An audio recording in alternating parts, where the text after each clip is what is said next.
All right, YouTube, I wanted to give you a quick and dirty review of the new Springbar AAA 80th Anniversary Edition Vagabond Tent.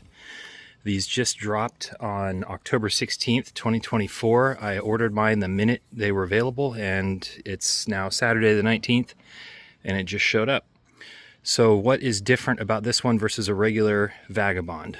First of all, they do kind of a little special edition bag, and it is this sepia color, they call it. It's basically brown. But the two biggest changes are the centering of the door. Normally it's biased to the left, and the addition of the awning. What's interesting to me about this is now the smallest tent in their lineup that is available with an awning. This is 8 by 10, and the next size up is 10 by 10. That comes with an awning, and then they've got several 10 by 14 models that come with awnings, but nothing this small. And that's kind of the thing that drew me towards it, was not only the addition of the awning, but the centering of the door, because my purpose for this is a comfortable place to camp for a couple of guys deer hunting. And the idea is you have a cot over there and a cot over there with some common space in the middle, standing headroom to get dressed, and nobody's tripping over anybody getting in or out of the tent because the door is centered. So if you're looking for a more manageable size standing headroom tent that still comes with the awning, the Vagabond Anniversary Edition is a good one to look at. So the standard Vagabond, which has the door to the left and no awning, retails for about $900, and this one goes for $1,100.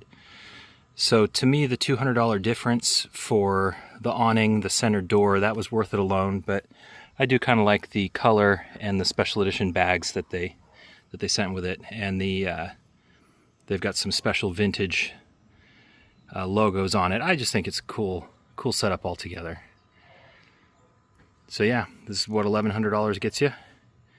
And I think the quality of the materials kind of speaks for itself. All the poles are aluminum with steel in the right places. The stakes are really well built.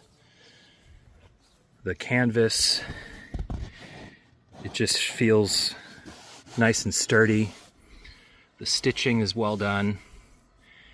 The roof is a little thicker canvas. Not that this canvas is any slouch. It's plenty thick. And then the floor is kind of a rubberized canvas of some type. I am going to get the footprint to go under it, and I'll probably throw some type of a lightweight rug in here just to help protect the floor. Okay, I wanted to show you how it looked all broken down and put away. And this tent, just so you know, I would call it a truck camping tent, not a car camping tent. This is probably almost 4 feet long.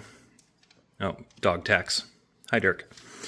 This is probably almost 4 feet long right here. And the poles, the tent body, and the stake bag together weigh 97 pounds. And I'm here to tell you that's an accurate number, having just moved all this stuff throughout the house. So if you've got a Hyundai Accent and a bunch of camping gear and multiple people, this is not going to work for you. This is a truck tent, not a car tent.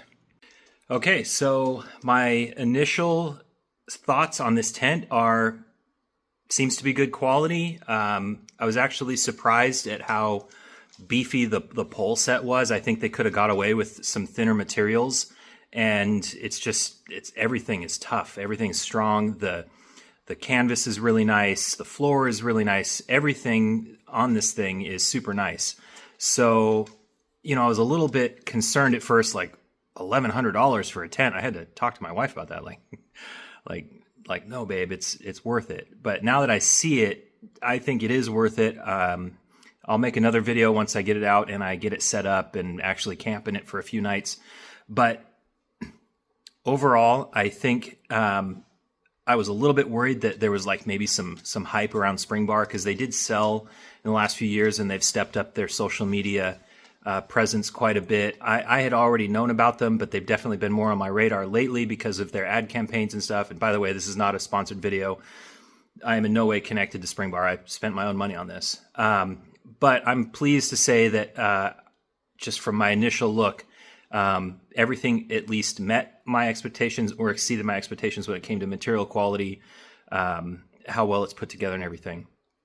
So as long as I keep this thing dry, never put it away wet, and don't store it somewhere damp, this thing's going to last me the rest of my life. So yes, it's probably one of the most expensive pieces of camping equipment I've ever bought, but I've thought about it for a long time. I was already looking at the Vagabond and considering it, and then the special edition one came out, and I was like, that's it, I'm going to do it.